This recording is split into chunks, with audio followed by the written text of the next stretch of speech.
It is July 27th, 2024, and I welcome you to the audio edition of St. Giles in the Word. We continue in the book of Hebrews, chapter 5, and read together Genesis 22 from the New International Translation. Let's begin today in Hebrews 5. Every high priest is selected from among the people and is appointed to represent the people in matters related to God, to offer gifts and sacrifices for sin. He is able to deal gently with those who are ignorant and are going astray, since he himself is subject to weakness.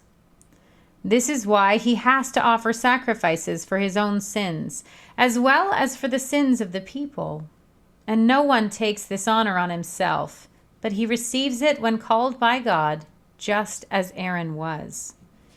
In the same way, Christ did not take on himself the glory of becoming a high priest. But God said to him, "You are my son. Today I have become your father." And he says in another place, "You are a priest forever in the order of Melchizedek."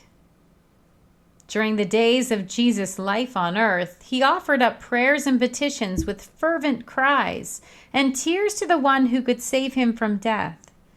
And he was heard because of his reverent submission.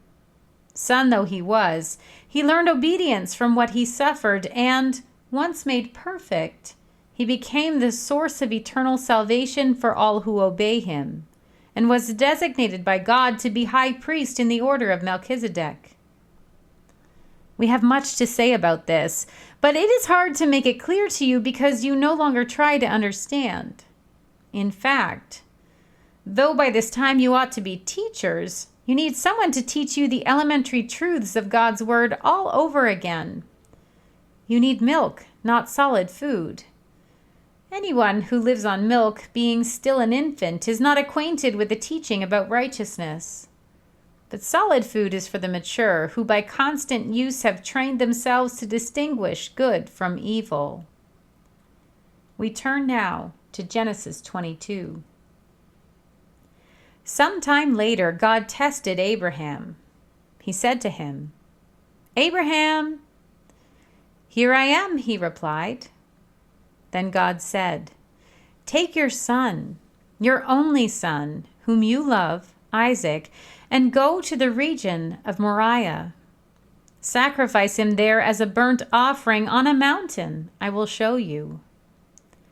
Early the next morning, Abraham got up and loaded his donkey. He took with him 2 of his servants and his son Isaac. When he had cut enough wood for the burnt offering, he set out for the place God had told him about. On the 3rd day, Abraham looked up and saw the place in the distance. He said to his servants, "Stay here with the donkey while I and the boy go over there. We will worship, and then we will come back to you."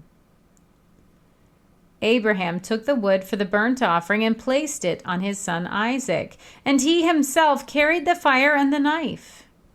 As the 2 of them went on together, Isaac spoke up and said to his father Abraham, "Father."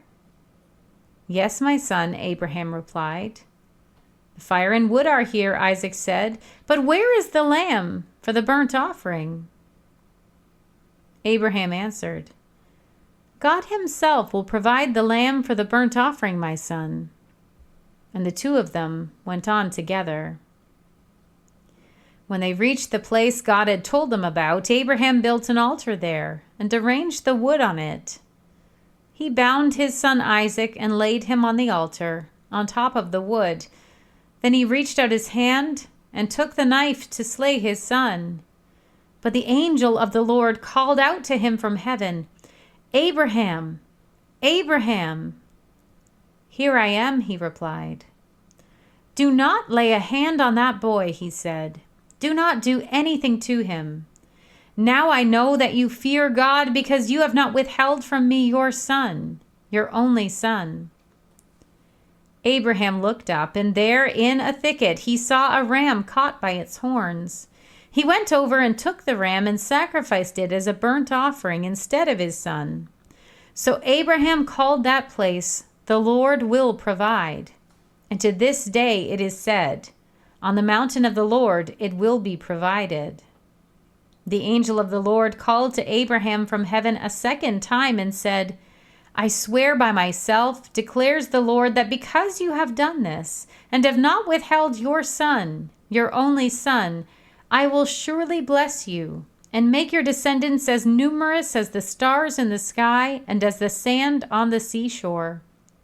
Your descendants will take possession of the cities of their enemies, and through your offspring, all nations on earth will be blessed because you have obeyed me. Then Abraham returned to his servants, and they set off together for Beersheba. And Abraham stayed in Beersheba. Some time later, Abraham was told, Milcah is also a mother. She has borne sons to your brother Nahor. Uz, the firstborn, Buz, his brother, Kemuel, the father of Aram, Kesed, Hazo, Pildash, Jidlaph, and Bethuel. Bethuel became the father of Rebekah. Milcah bore these 8 sons to Abraham's brother Nahor. His concubine, those named was Rumah, also had sons, Tibah, Gaham, Tahash, and Maacah. Here ends our reading for today.